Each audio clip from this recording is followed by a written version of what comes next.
Hey everyone, it's Laura. Happy Thanksgiving to those who are celebrating.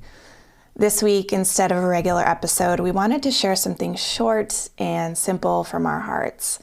A way of saying thank you to you, our listeners, for being here, and to make an offering of something that we love and rely on, poetry.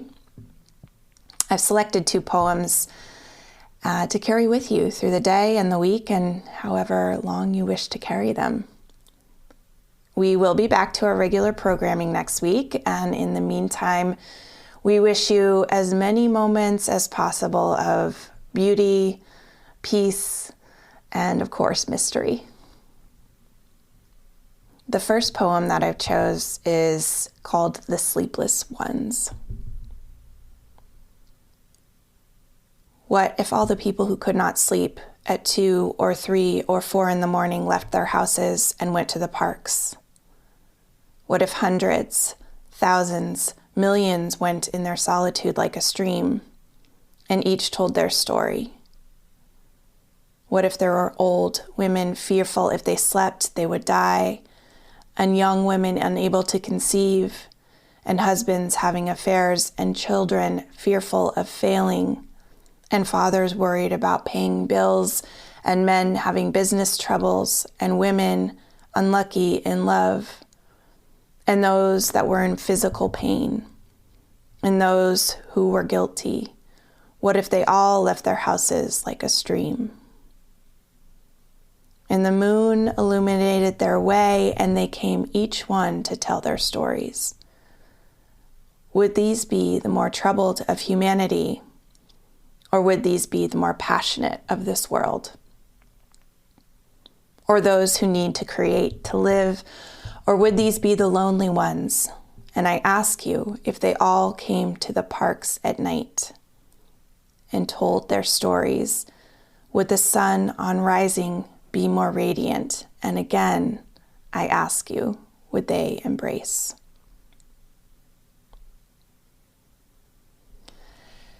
That poem is from Lawrence Ternauer, and I first heard it from Dani Shapiro. She read it at an event, and I never forgot it. It imprinted itself right into my heart.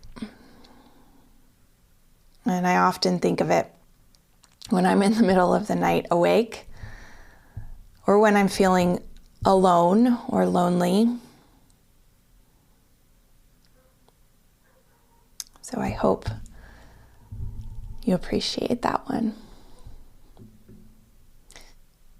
The second poem I'm going to read is called You Could Be Soft Instead.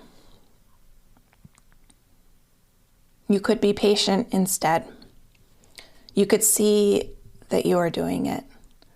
The latch in the door that won't close could be something you now fix, a sign of your attention and willingness to mend, instead of more evidence of your failings. You could be sweet instead.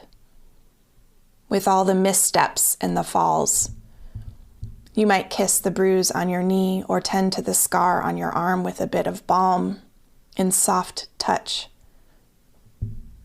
instead of hating it for the way it does its job. You might see that these scars make you interesting, that you quite like the scars on others because they tell stories without needing to speak.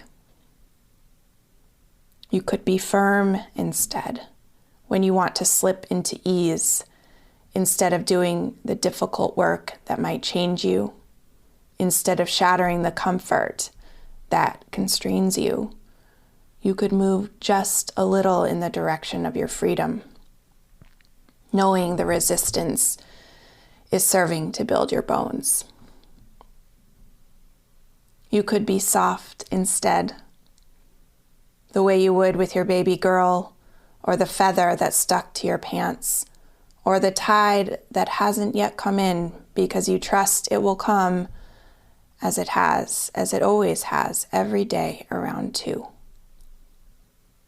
As long as you stand there waiting for the water to kiss your feet, it will greet you. It greets you every time you show up to the shore. You could be kind instead. You could love yourself into a new way of being, since there never seems to be enough hate or blame or shame or punishment to get the job done anyway.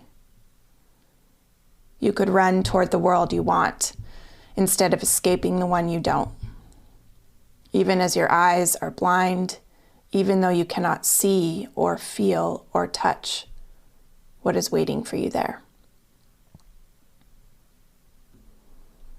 That is again called You Could Be Soft Instead, and that is one of my poems. We will post both of these in the notes for the show.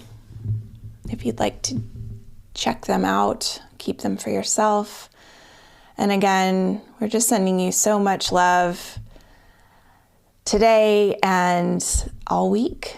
And we will be back next Thursday with a regular show. Be well. Thank you.